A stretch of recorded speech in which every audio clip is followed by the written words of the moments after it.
Ibu Rosiana Dani selaku Direktur dari Rumah Sakit Denuka Salma, terima kasih banyak Ibu. Kemudian dari Batik Rusmi, ya terima kasih banyak Bu. Tentu tidak lupa kepada Kang Dede, saya ikutin, beliau adalah mentor saya selama di Sri Kampungnya. Terima kasih banyak Kang Bu.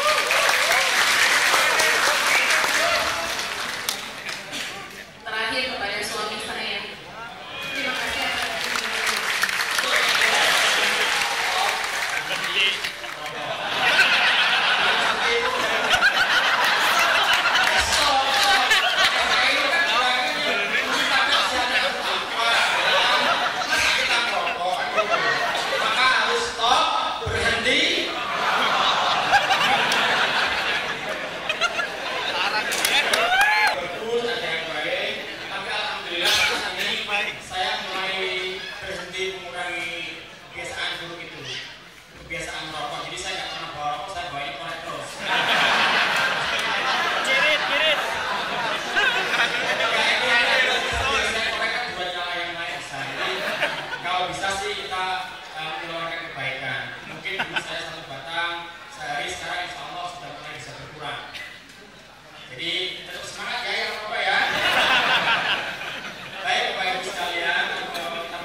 pertama dari Papua. Silakan. Ingat saya ya. Coba dipotong sedikit. Oke. Terima kasih banyak. Sekali lagi berikan proses yang paling meriah buat seluruh perwakilan yang mewakili untuk menerima bawahan kumpul ini. Jadi silakan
di jalanan yang tidak diurus oleh warga sekitarnya.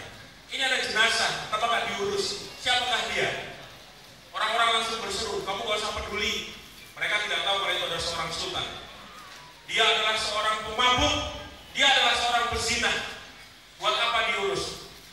Sultan bertanya, apakah dia salah satu dari umat Muhammad SAW? Ya, dia umat Muhammad, jawab warga. Kalau begitu bantu saya, kita wajib memuliakannya. Jenazah di tengah jalan yang tidak ada diurus itu dibawa pulang. Mereka bahagia mau nonton sirkus hari ini. Tapi ketika di depan tiket, tiba-tiba ayahnya wajahnya pucat. Karena dia mengeluarkan uang semuanya tidak cukup untuk beli tiket untuk mereka berenang. Ayahnya Charlie Chaplin tahu, dan dia tiba-tiba berpikir ini harus dibantu. Dan dia langsung mengeluarkan uang, dijatuhkan di dekat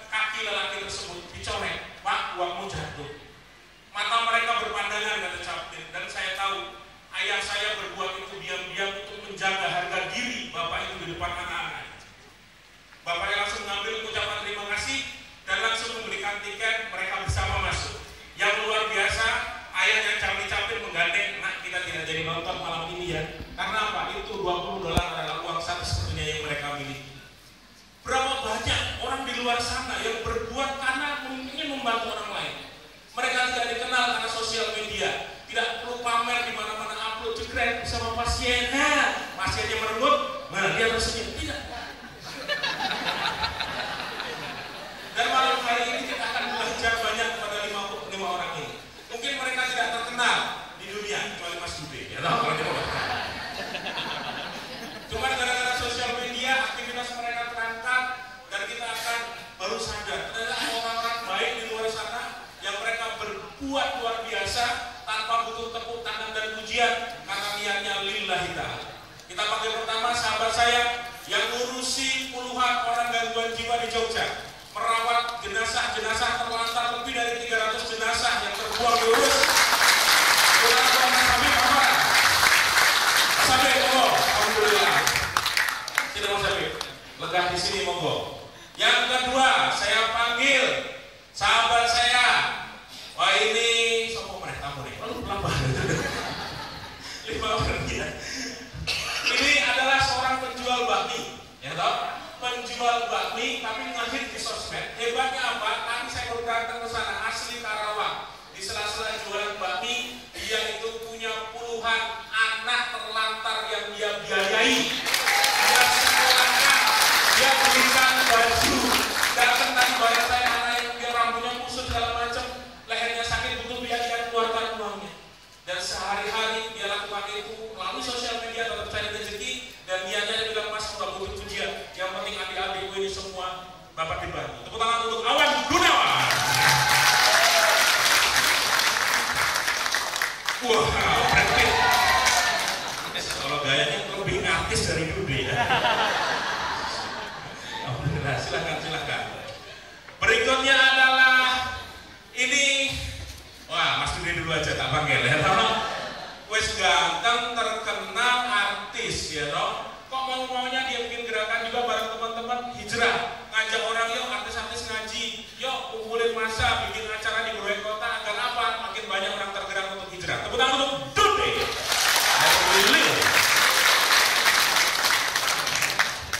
Ganteng ngono ya, mau nggak? Masya Allah. Dulu saya nggak tahu kalau dia sudah jadi ustadz, tapi gerakannya luar biasa, bikin komunitas seperti SR di banyak kota. Sudah 3 tahun ini setiap Jumat bikin namanya Sijum, nasi Jumat.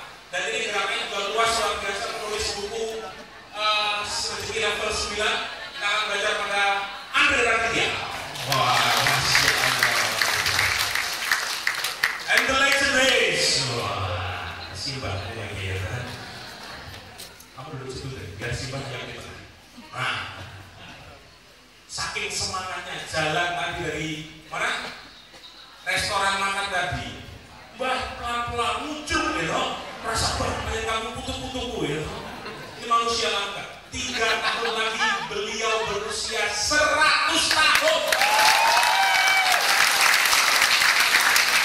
Lahir tahun 1922, ngalami zaman Belanda, ngalami zaman Jepang, ngalami zaman PKI, ya loh, zaman Pak Harto, apa nembak, zaman apa menembak, zaman usia ini, sekarang usia 97 pegangannya masih iPad, luar biasa ya. Masih pegang HP, luar biasa. Tadi saking semangatnya kesandung di tangga dekat kolam sampai kakinya berdarah. Tepuk tangan yang luar biasa untuk Mbah Asrori.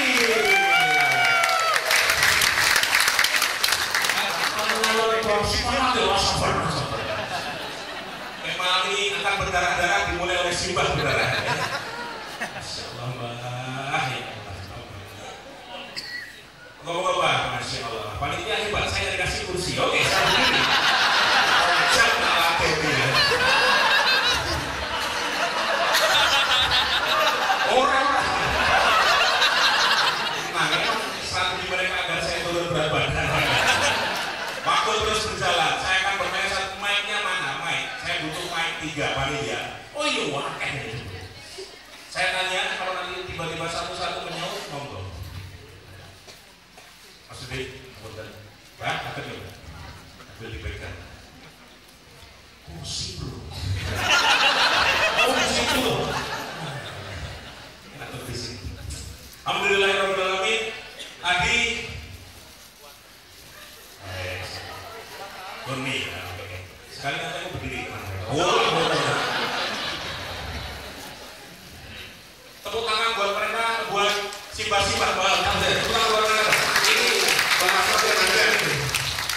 kamu siapa, bapak kamu siapa, itu pulang.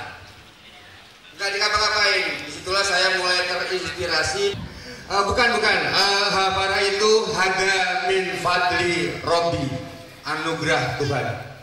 Disitulah saya terus, walaupun hanya sedikit-sedikit, saya terus bergerak bahwa saya harus memanusiakan manusia. Karena ketika saya yang dulunya hidup di jalan, saudara saya, sahabat saya mati di jalan, itu menjadi proyeknya orang-orang yang gila asuransi. Alatnya tubuhnya didol. Disitulah saya mulai bergerak. Kalau ada sahabat-sahabat saya yang meninggal di jalan terlantar, akan saya kawal sampai saya makamkan. Saya layakkan sebagai keluarga saya. Sampai akhirnya saya sahabat ke rumah satu, Mas, kuburan overload. Saya ngerti jenazah kui. Wes, dongo. Mas itu bilang seperti itu. Akhirnya saya balik ke panti. Walaupun di panti itu orang dengan gangguan jiwa, tapi kita punya kelas-kelas di sana, ada 0, 1, 2. Saya sobek kertas titip nang imam, dongake. Dan mereka setiap habis maghrib itu bergembira, berwiritan dengan Allah Azza wa Jalla, dan disitulah doa-doa dari kawan-kawan itu tak tertolak. Akhirnya jebol Mas, 1.500 meter untuk makam sepi pamrih tepi hati. Kenapa saya beri makam namanya sepi pamrih? Karena saya tidak hanya mencari apa-apa, saya hanya dari Gusti mawon kula ternyata dikongkon karo Gusti Allah kon rencangi konco-konco yang terlantar. Disuruh Gusti Allah saya untuk menemani merawat jenazah-jenazah yang terpinggirkan. Belum lama ini baru 2 hari saya gocekan karo Mas Abdul, "Dik, gunamu panen ya." Panen apa? Panen jenazah. Karena baru 3 hari ini ada 3 jenazah terlantar yang meninggal di jalan. Bahkan ada seorang ibu yang tega buang anaknya di pinggir kali.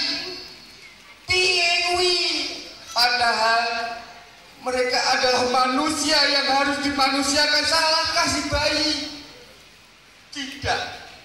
Tetap akhirnya saya bergerak bagaimana saya harus merawat dan memakamkan jenazah terlantar ini. Saya teringat pesan bahwa innama amru tunzaruna wa turzaquna bitu apaikum.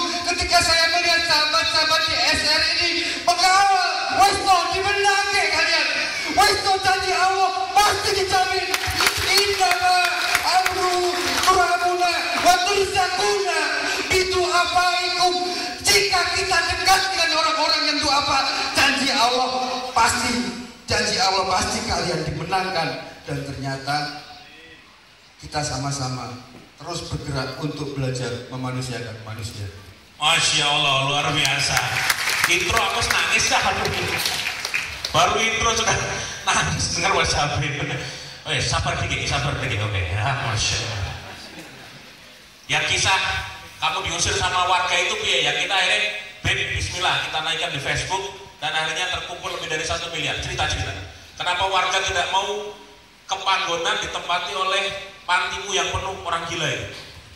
Jadi kan kalau orang melihat panti Hafara, isinya itu anak jalanan, orang dengan gangguan jiwa, jenazah terlantar yang sering meninggal di jalan. Loh, stigma masyarakat itu kita ini sampah masyarakat. Orang mungkin apik dan konco-koncone anggap tumindak apik, tapi tetap akhirnya saya main bismillah Mas, aku ki ora iso manggon di tanah kas desa. Kita tidak boleh tinggal di kas desa itu, kita terusir. Dalam jangka waktu 1 bulan kita harus tinggal dan punya tempat sendiri. Piye carane? Tak potong sebentar. Dan dia datang ke rumah saya, Mas, tak pasrah kayak 70 orang gila. Udah mulai kayak gitu. Urus SR aku sekumat udah pusing aku. Tambahin 70 orang gila, piye ini? Ingat ya, Be? 2000 tahun berapa itu? 3 tahun lalu. 3 tahun yang lalu. 3 tahun lalu ya. Masya Allah. Dan waktu itu saya bilang apa pada dirimu? Ingat nggak? Wis percaya karo Gusti Allah. Gusti Allah mesti jamin kowe.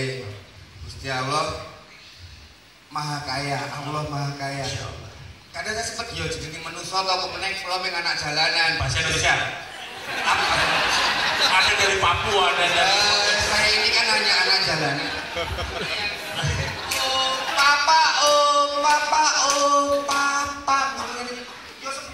Yo sempet kok kolek bingung drop.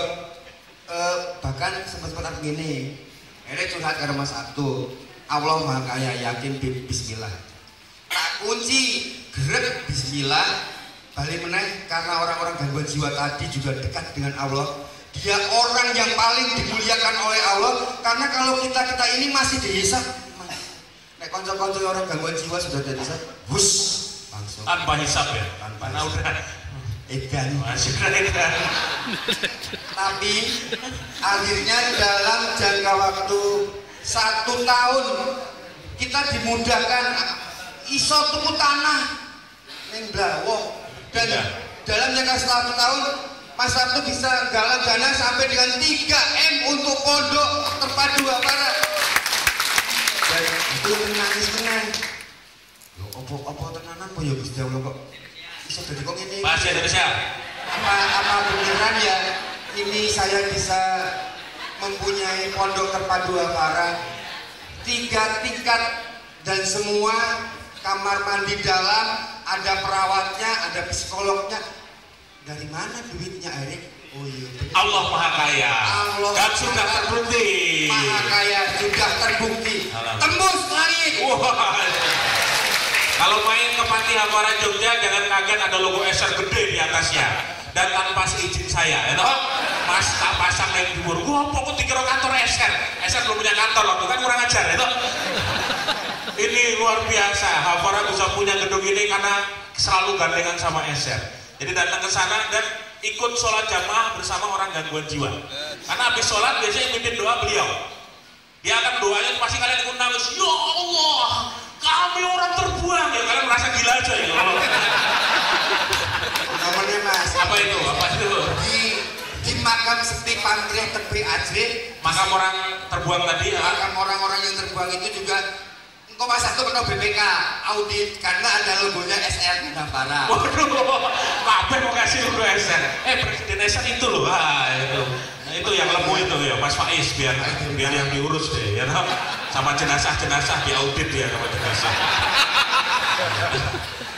Sampai sini dulu, Mas Habib, tepuk tangan untuk Mas Habib, luar biasa. Kenalan mau cerita dulu. Kayak Mas Sabtu tadi cerita dulu ya. Jadi 1600 tahun yang lalu, gitu kan tadi. Ada seorang laki-laki datang ke warung minuman keras. Dia beli minumannya satu-satu, dia buang ke belakang rumah. Akhirnya meninggal di pinggir jalan. Hari ini ada seorang pria datang ke warung rokok ya. Dia beli rokoknya, dia bakar satu-satu.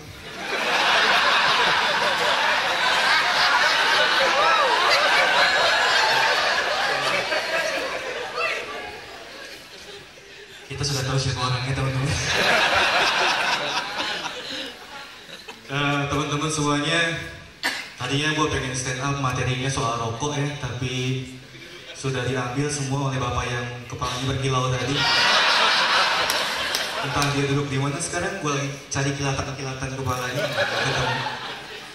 Nama asli gue Awan Gunawan, gagal. Nama panggung gue Tiga Buka Kuliner, teman-teman. Alhamdulillah yang itu tuh bangkrut ya, habis semuanya. Nah terus waktu bangkrut, stres, rumah, kendaraan, karyawan bubar semuanya, utang yang nagih banyak. Tapi alhamdulillahnya saya punya istri yang luar biasa banget ya. Tadi joknya udah keluar waktu di Vinti jadi nggak usah disebutin. Udah hafal ya. Saya punya istri yang luar biasa banget. Walaupun saya banyak utang, tapi dia nggak ninggalin saya. Karena utang saya pakai nama dia semua. Gitu. Masih ketawa ya, tadi udah keluar ya. Gua heran nih mas. Nah, terus waktu stres, saya ngelakuin apa-apa yang orang-orang mungkin lakuin waktu banyak utang, diteror sama debt collector, itu saya cari utangan baru untuk nutup utangan lama. Pernah ada yang kayak gitu? Mungkin sekarang zamannya pinjol ya nggak sih? Pinjaman online, karena takut ditagih sama pinjol, diancam sama pinjol, akhirnya cari pinjol yang lain. Dulu saya ngelakuin itu teman-teman gitu. Sayangnya nutup utangan lama dengan utangan baru itu bukan bikin utangan makin habis ya, tapi bikin dia makin ya kayak Mas Sabtu melebar gitu. Mas, namanya roasting. Ya, bukan menghina.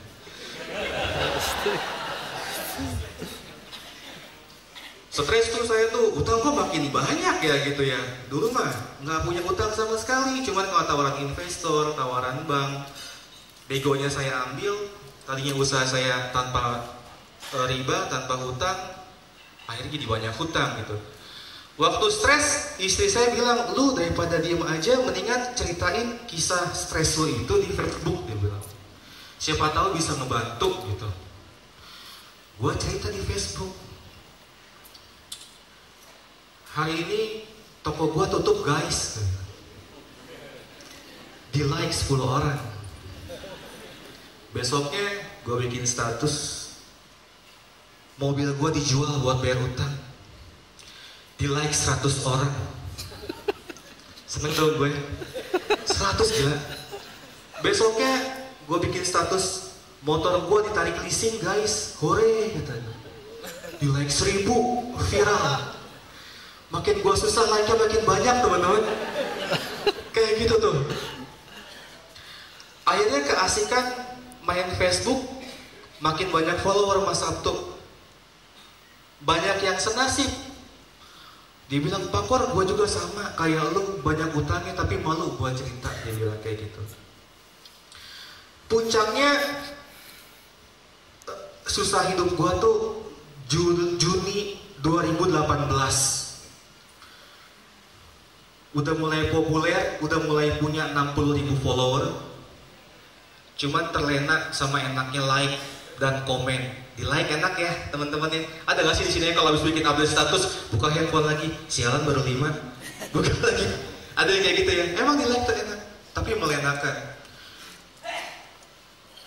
Ingat gak 2018 bulan Juni Lebaran tanggal berapa? Tanggal 15, ya kan? 15 Juni.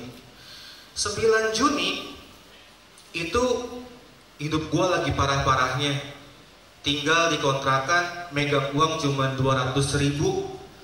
Anak sakit tetanus.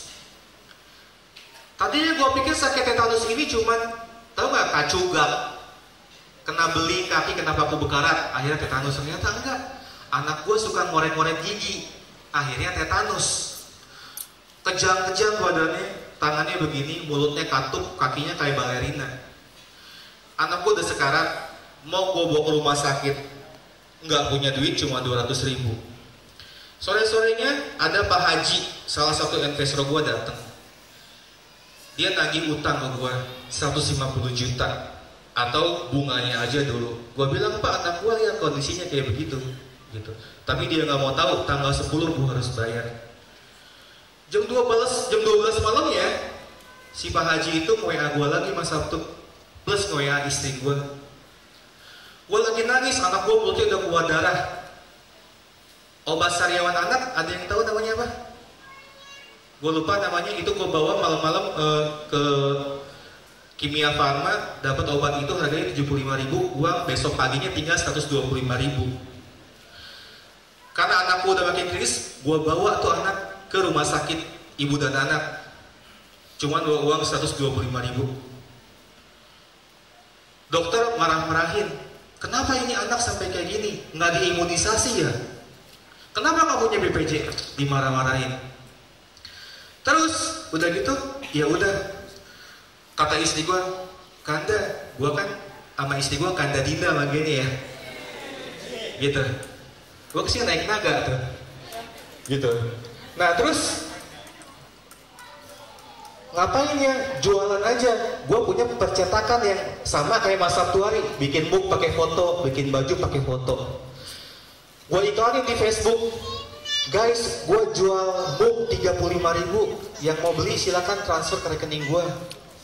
Gue jual baju 75.000, yang mau beli silakan transfer ke rekening gue.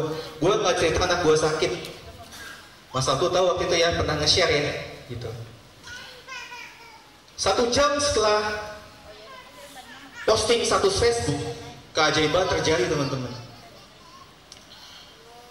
Ada orang transfer ke rekening gue. Ada orang japri gue ke WA. Dia bilang, Bang Brad, gue mau beli mug lu dong. Harganya berapa? Gue bilang 35.000. Boleh nggak gue tawar? Gue bilang kayak gitu. Dia bilang kayak gitu. Gue bilang dalam hati, ya ampun, lagi begini ditawar. Tapi nggak apa-apa demi anak ya nggak. Yang penting anak bisa terobati. Ya udah, mau beli berapa? Beli 1 ya, buat transfer. Dia transfer. Pas gue lihat transferannya 1 juta teman-teman. Beli mug 1, dia bayar 1 juta. Gue tanya, lu kenapa transfer gue 1 juta? Padahal harga 35.000. Dia bilang begini, gue sering baca status Facebook lu Bang Brad. Lu tuh kalau belanja suka nawar. Lu kalau ke pasar nawar ke tukang kangkung harga 5.000. Lu bayar 20.000. Gua teman-teman, walaupun hidup gua susah, banyak utang, cuma tukang bakmi, tapi gua kalau belanja gua lebihin. Nggak tepuk tangan buat gua gitu. Emangnya kalau belanja kampung bukan prestasi ya Mas Sabtu ya? Nggak apa-apa. Cuma kangkung sih ya, nggak apa-apa. Ada lagi tuh. Jadi gara-gara dia baca Facebook gue, akhirnya dia melakukan hal yang sama. Ternyata status Facebook itu ngefek gitu loh. Ada lagi sejam kemudian yang transfer. Dia beli baju 1, transfer 5 juta.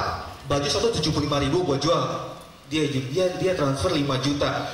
Gue bilang, lu siapa sih? Transfer 5 juta, gue gak kenal lu. Dia bilang, Bang Brad, gue tuh follower lu dari Arab. Masih ada WA-nya di gue.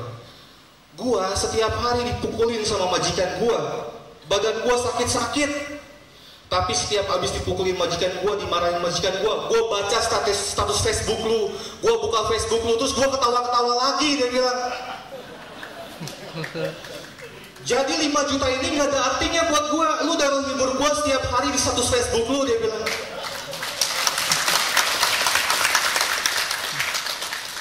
Di sini ada follower gua. Ya.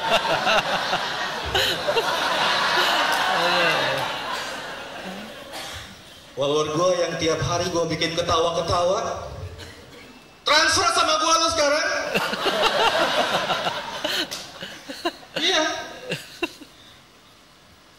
Terus udah begitu, tanggal 14 malam takbiran berarti ya, hari kemenangan besok ya kan. Anak gue menang teman-teman, Piyuy. Anak gue namanya Akulah Cinta di Langit Prudence, Lovely Princess of Awan and First nama aslinya. Dia sembuh dari penyakit tetanusnya. Gue bisa bayar rumah sakit, butuh rumah sakit cuma belasan juta, dapat transferan 20 jutaan lebih gitu. Kemudian kok bisa kayak gitu? Dulu padahal gue suka sedekah Mas, dari 2016 gue udah suka turun ke jalan. Tapi gue cuma nganggep ya sekedar turun ke jalan doang. Waktu anak gue sakit, gue banyak utang, gue bilang, ya Allah, gue udah ngelakuin semuanya, sholat udah, tobat udah, sedekah udah. Kenapa hidup gue gak berubah-berubah gitu loh? Gitu gue ngomongnya. Tapi waktu anak gue bener-bener sekarang tuh gue ngomong, ya Allah, gue ikhlas deh, lu mau apain gue apa aja, lu mah Tuhan, gue mah hamba, gue cuma hamba yang zolim. Gue ingat Nabi Yunus kan kalau berdoa gitu ya, La ilaha illa anta subhanaka inni kuntum minal zolimin, dibilang. Begitupun Nabi Adam, iya kan? Gimana doanya gue lupa ya. Iya, Rabbana zalamna anfusana gitu ya. Semuanya soal orang yang zolim, mengakui bahwa kita zolim. Gue akui gue yang zolim, sejak gue mengakui gue orang yang zolim, gue pasrah, gue gak nyala-nyalain Tuhan, gue gak nanya dosa gue apa, gue ngaku gue banyak salah, hidup gue berubah, anak gue sembuh, 2 titik hutang gue lunas sebulan kemudian.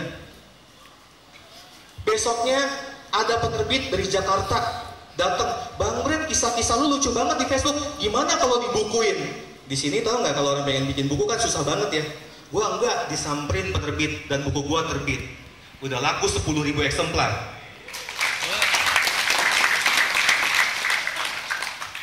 Beberapa bulan kemudian ditelepon Kick Andy. Sama kayak Mas Sabtu yang kita alumni Kick Andy ya. Masuk TV.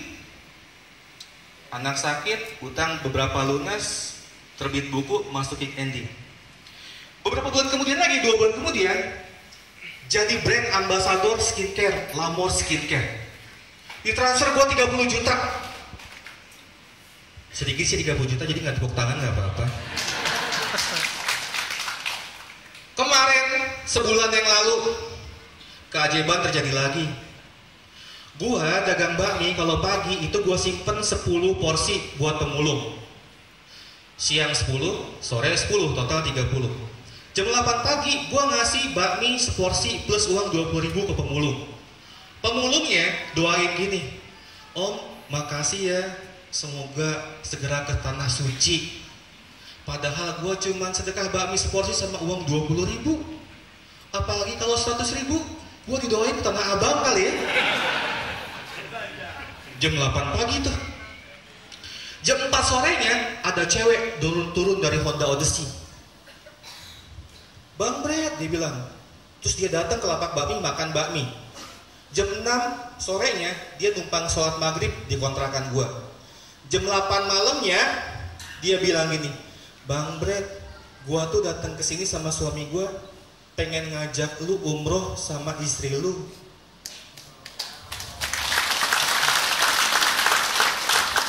November gue berangkat umroh teman-teman. Gara-gara didoain sama pemulung jam 8 pagi, jam 8 malamnya berangkat umroh.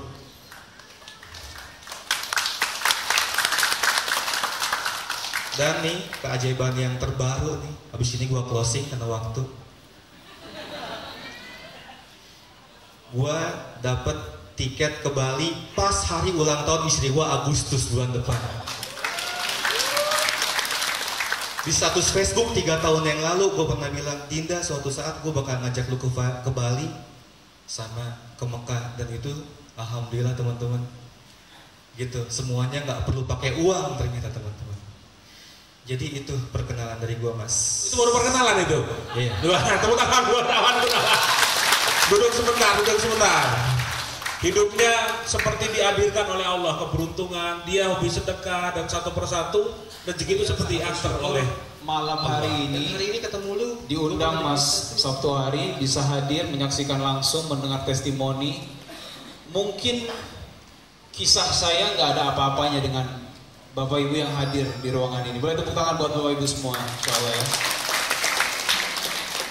Saya banyak mendengar kisah-kisah inspiratif yang luar biasa dan ini menjadi contoh lah buat saya.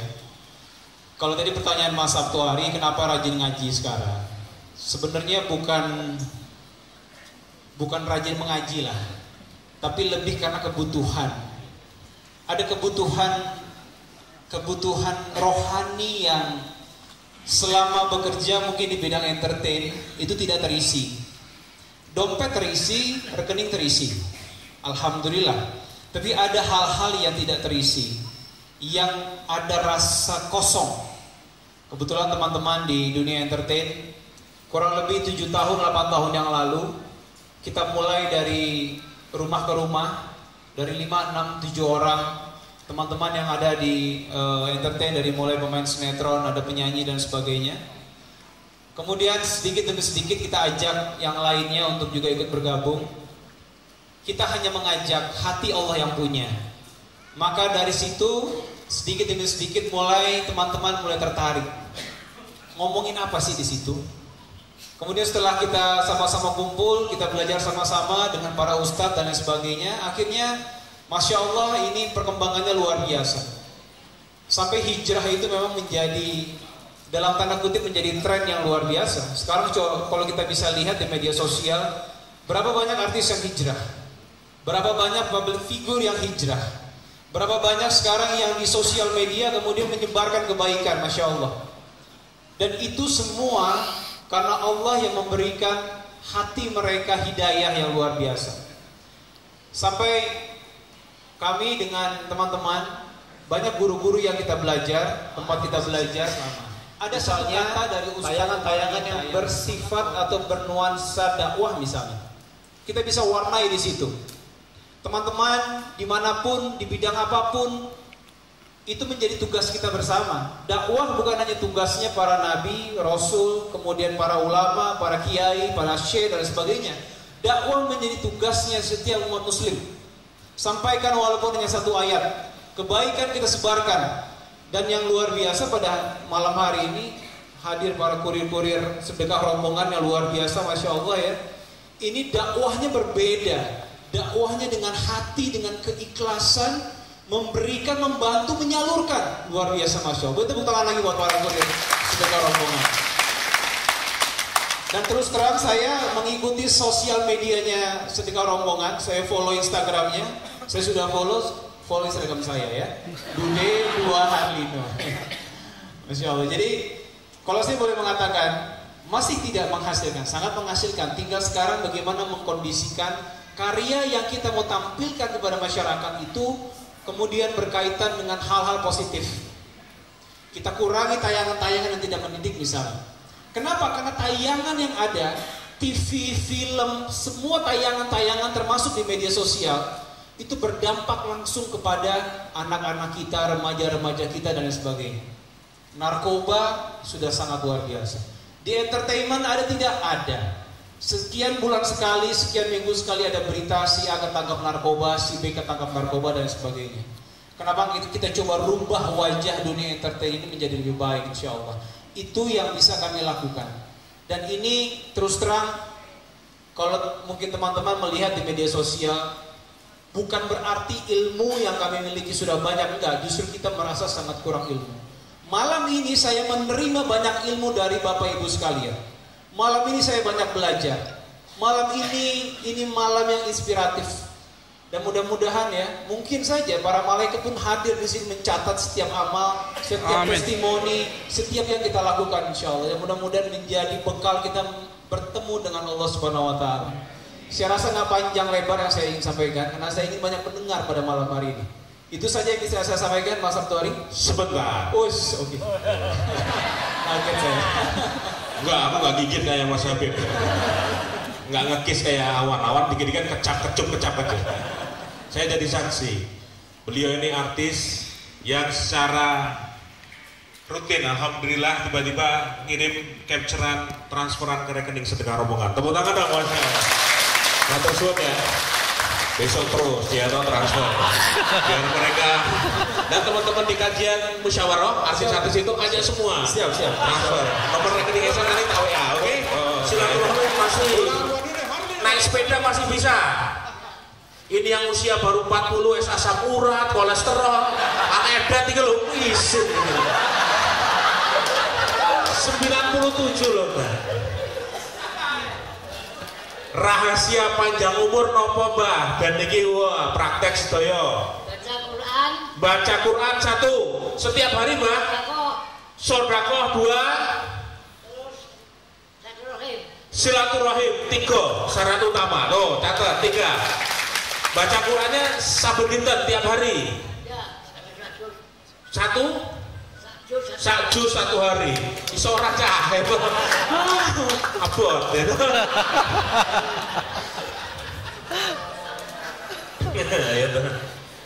Niku kalau bagi nasi bungkus, Mbak.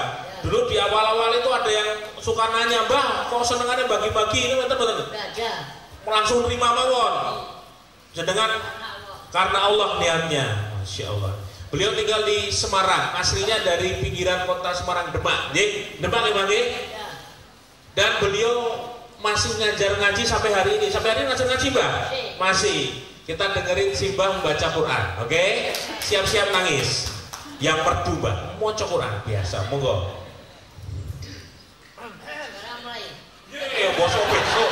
Besok mau bubar. Saniki monggo.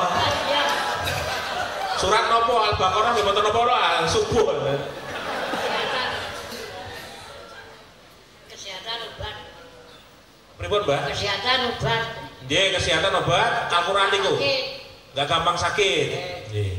Obat nom. Awet nom, jenengan awet nom Mbah gitu. Tua gak pikun. Oh, tua enggak pikun. Istrinya banyak. Aduh, Rezekinya banyak. istrinya banyak. Jenengan istrinya pinter. Istrinya berapa? Ya 3. Meninggal nikah lagi, meninggal nikah lagi. Oh, masih 3 kali nikah. Nggih. Udah meninggal semua 3-3-nya. Ini banyak yang jomblo, Mbak. Mau lagi 4. Nih kurin-kurin. Bawa ke Semarang, Mbak. Bopong 1.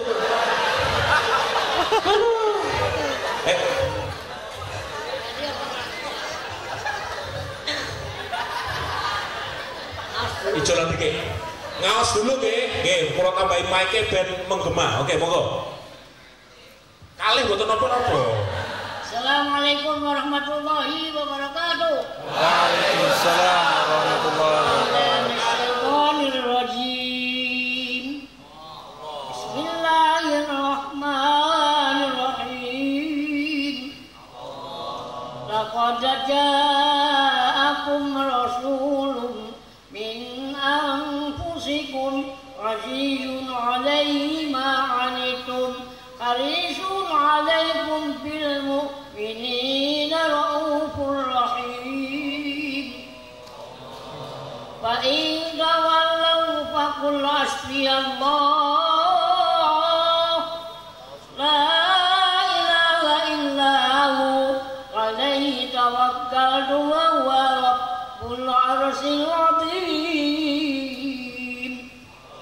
Inna Allaha wa malaikatahu yusalluna 'alan nabi ya ayyuhalladzina amanu sallu 'alaihi wa sallimu taslima.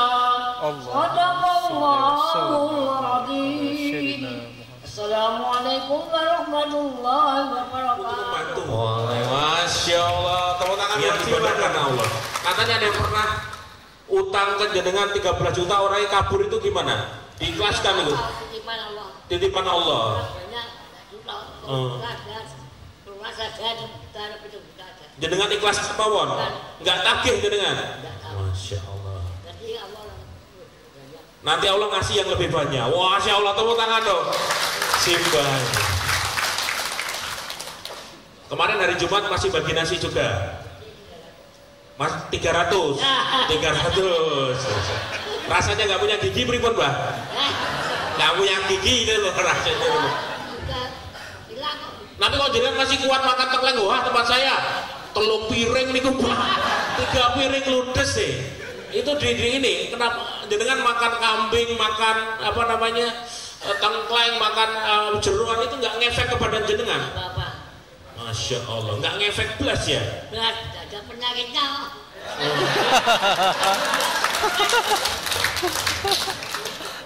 Luar biasa. Iya, nggak takut apa ya? Ini 30 tahun lebih bagi nasi bungkus loh. Terus boleh Mbak, niki masih muda-muda anak-anak ini, tahu Mbak? Mereka juga membantu orang. Jangan pengen ngasih nasihat apa buat adik-adik di sedekah rombongan. Niki bukan adik-adik niki, kenapa jenenge? Butuh lebih butuh lagi, cucu, tangga, buyut, anak-anak buyut niku lho, Mbah. Nasihat buat mereka nih, Mbah, biar tetap semangat di sedekah rombongan. Nasihat buat mereka. Nasihat kok, nasihat untuk relawan ini lho, Mbah, anak-anak. Rosolate rajin, wejangan. Qur'ane rajin, sholate rajin. Rajin. Niku salah satu pokoknya. Silaturahim rajin. Silaturahim. Enggak boleh punya musuh ya, Pak. Parani. Terus musuhnya diparani, terus berhasil ke musuhan, enggak jadi musuhan. Masya Allah, luar biasa.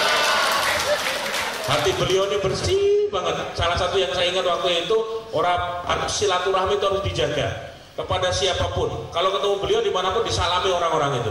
Bahkan pernah karena beliau kemarin baru pulang umroh ya, Mbah.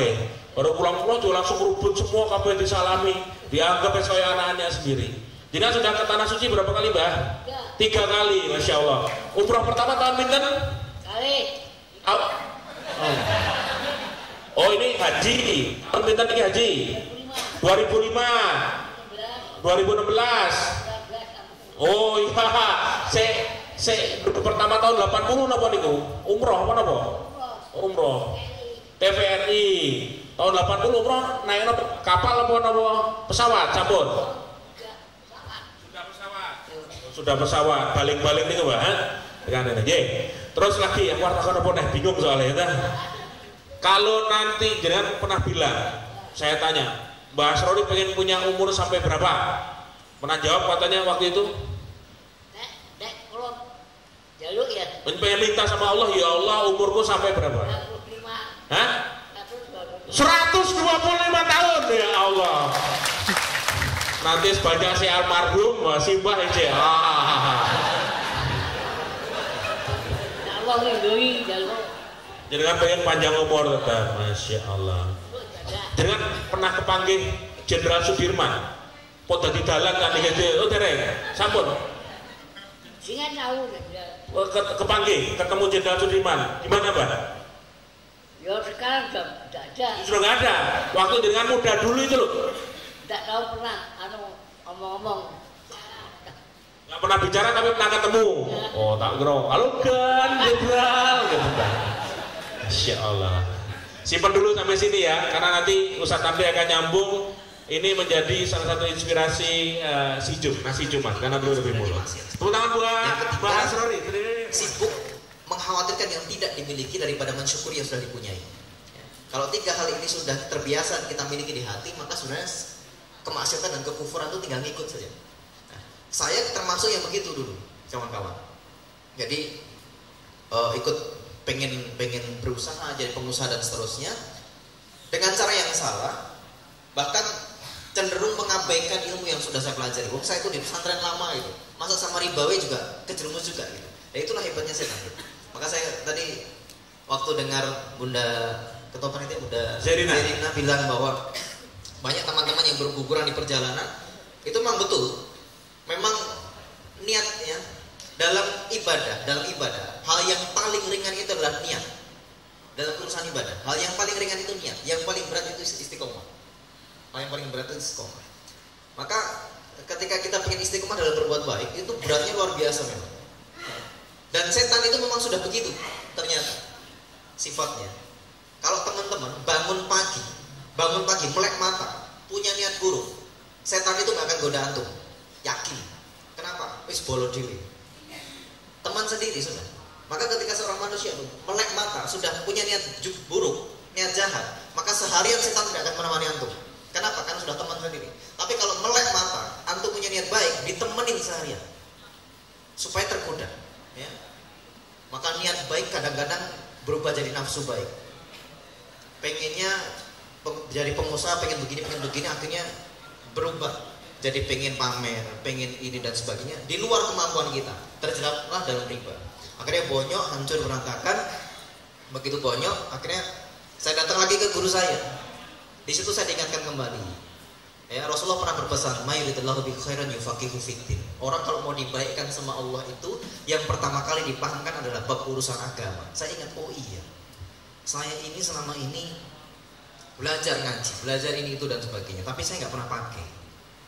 Saya baru paham maksudnya. Maka ketika saya dalam keadaan bangkrut itu, lantas saya ingat lagi pesan guru saya, janji saya bahwa saya pengen jadi dai, harus jadi dai dan nulis. Akhirnya saya kembali ke situ dan perlahan Allah bukakan jalan rezeki mudah. Sampai kemudian pada satu titik Allah berikan kami keleluasaan dalam rezeki dan akhirnya dalam bentuk tatus binikmat syukur kami, maka kami memulai berbagi sedekah dan sebagainya. Sedekah nasi Jumat yang kemudian viral di sosial media waktu itu, dan alhamdulillah dalam waktu yang sangat cepat, kurang dari waktu 1 tahun, kami ada di 80 kota lebih, ya. Termasuk kami punya dapur di Gaza, Palestina di sana. Kemudian juga alhamdulillah hari ini kami melayani lebih dari 400 masjid di seluruh Indonesia. Masya Allah, tepuk tangan dong. Dan alhamdulillah, mungkin barangkali sebagian bertanya kenapa si Jum itu ada di masjid-masjid, ya. Saya menyadari dan kawan-kawan menyadari kami barangkali mungkin tidak sehebat Pak Asrori yang punya kekuatan luar biasa gitu. Sendirian loh, 300 naik sepeda loh. Saya menyadari itu dan makanya kami menyederhanakan. Ya, selain kami ingin menjadikan masjid sebagai tempat untuk berkumpul, bersilaturahim dan seterusnya. Ceritanya salah satunya alasannya adalah ketika itu sebenarnya si Jum ini saya buat karena ketika itu kami butuh pertolongan Allah sebenarnya. Maka di teman-teman si Jum itu saya bilang bahwa ketika Anda berbagi nasi Jumat itu sebenarnya bukan Anda ngasih orang lain sebenarnya, bukan. Itu bukan buat orang lain, tapi bukan buat diri kita sendiri. Karena teman-teman si Jum itu saya bilang kalau Anda berkhidmat di si Jum, Anda itu sedang riyadhah. Anda itu sedang beramal soleh untuk diri Anda sendiri. Kemudahan untuk diri Anda sendiri. Maka Anda tidak ada donatur pun ya tetap jalan. Si Jum berjalan tidak harus dengan donatur. Ya. 5 bungkus jalan, 10 bungkus jalan. Kenapa di masjid? Pertama, banyak orang yang barangkali mungkin punya niat baik tapi tidak punya tenaga, tidak punya waktu. Wis taruh aja di masjid, selesai nanti. Dan belakangan baru kami kemudian menemukan dalil-dalilnya bahwa secara tidak sengaja kami ini sedang menggabungkan 4 amalan di dalam satu kegiatan.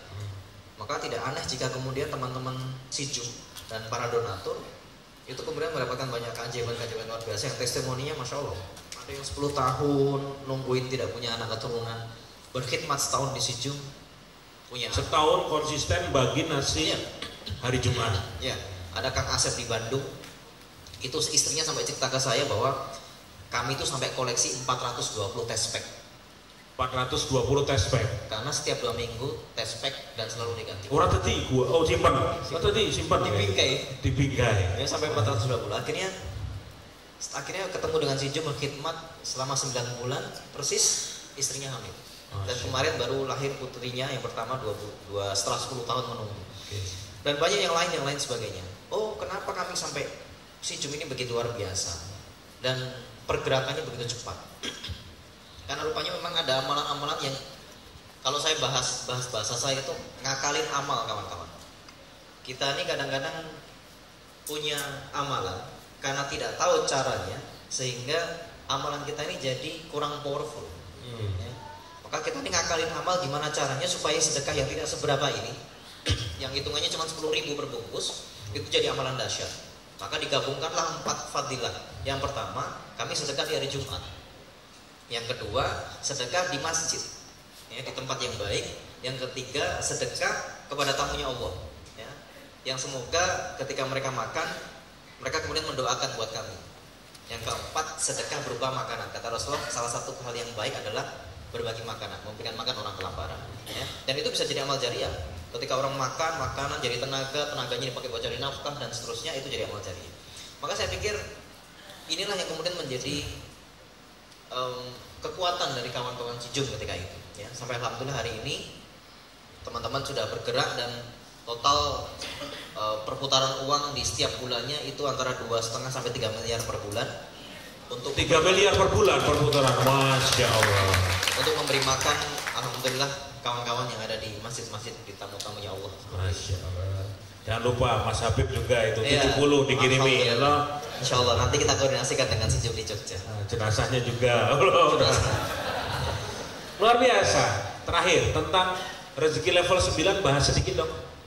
Ini agak waktunya memang agak mepet. Baik kawan-kawan yang dirahmati Allah. Nyambung sama jadwal tuh lagi tausiah tak tutup baik sekalian. Sekalian, oke.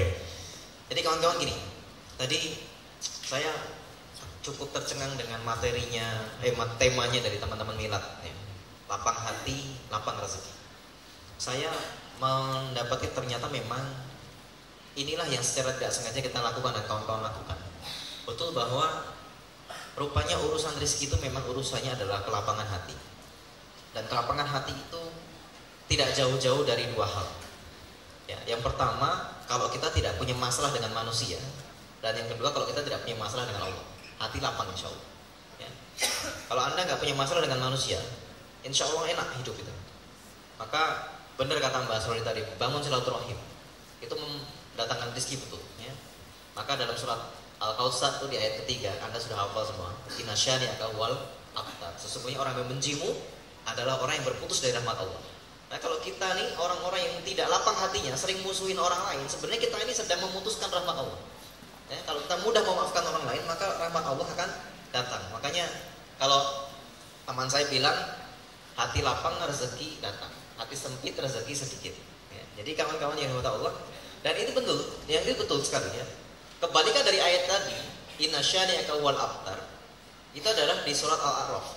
Ya, surat Al-A'raf ayat 56.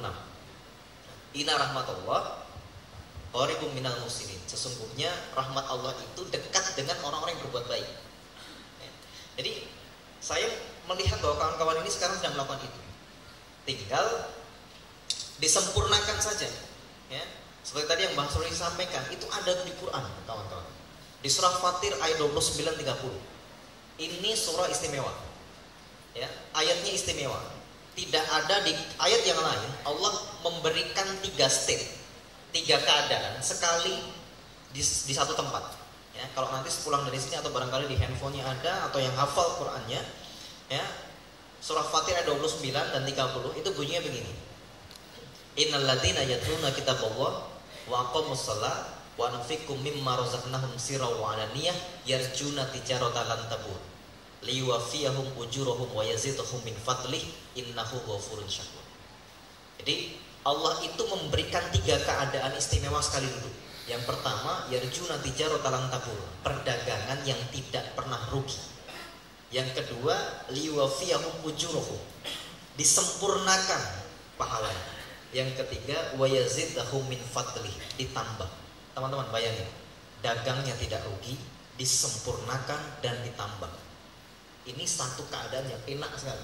Anda punya restoran, nggak pernah rugi, sempurna pahalanya, sempurna profitnya, ditambah lagi keuntungannya. Ini enak banget. Ya, 3 keuntungan sekali duduk. Cuman syaratnya di depan. Innal ladzina yatluna kitaballah, baca Quran. Betul kata Mbak Suri tadi. Yang kedua, wa aqamus shalah, salat. Dan yang ketiga, sedekah. Ini 3 SOP sebenarnya. 3 SOP yang tidak boleh putus kalau teman-teman pengen dapat keadaan yang luar biasa. Maka untuk menyempurnakan itu kawan-kawan, ya, tinggal satu lagi yang kurang. Tidak bermaksiat kepada Allah SWT. Dan itulah rezeki tertingginya kita sebenarnya. Allah itu, ya, sangat sayang dengan hamba-Nya. Tapi kadang-kadang hamba ini nggak tahu disayang. Maka kadang-kadang kita ini secara tidak sengaja ikhtiarnya macam-macam. Cuman di saat yang bersamaan kita juga maksiat juga. Dan itu yang menghambat kita, yang menghambat rezeki selama ini.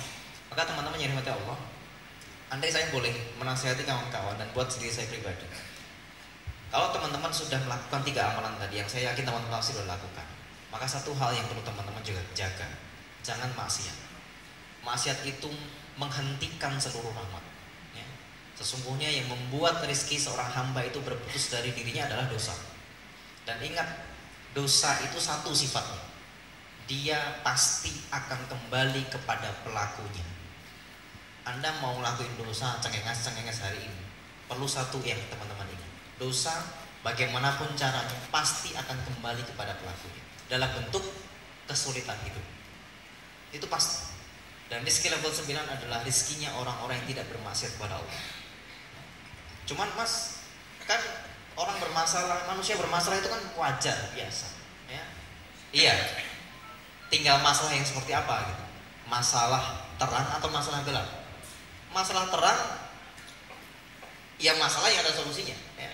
Ya, manusia itu punya masalah ada 2 jenis kawan-kawan.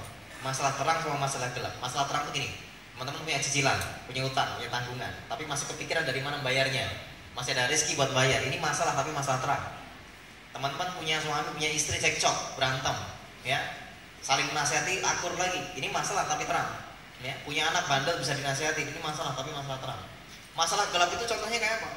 Masalah gelap itu kita punya cicilan, punya tanggungan, nggak kepikiran dari mana bayarnya, teman diminta tolong nggak ada yang bantu, saudara ngilang semuanya, ya, bisnis seret ketika bersamaan. Ini masalah gelap namanya. Ya. Punya suami, punya istri cekcok, nggak bisa saling menasihati, malah berantem, makin runyam, makin bubar gitu ya, ujungnya cerai. Ini masalah gelap. Punya anak dikasih nasihat, malah ngelawan, malah kabur dari rumah. bikin malu orang tua, ini namanya masalah gelap. Maka kawan-kawan, masalah itu akan kembali kepada kita, ya, akibat dari dosa-dosa kita. Maka sebelum dia kembali kepada dosa, kembali kepada diri kita, tugas kita ngapain?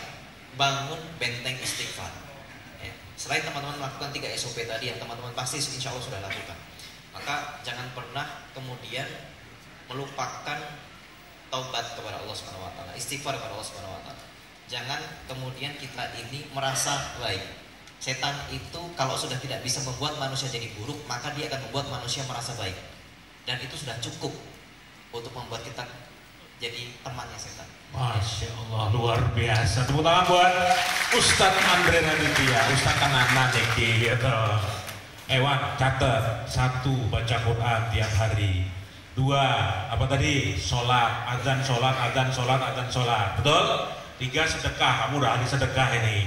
Yang keempat, jauhin maksiat. Kalau nulis sama istrimu tuh ya, gitulah. Ya, tapi wis lah, ini levelnya bentar lagi lunas ini. Kadang tadi curhat sebentar lagi lunas, amin. Jadi terbebas dari utang. Dia kan curhat biar bisa banyak sedekah, harus lunas utang. Wah, ini kawan. Ngomong sama kamu aku.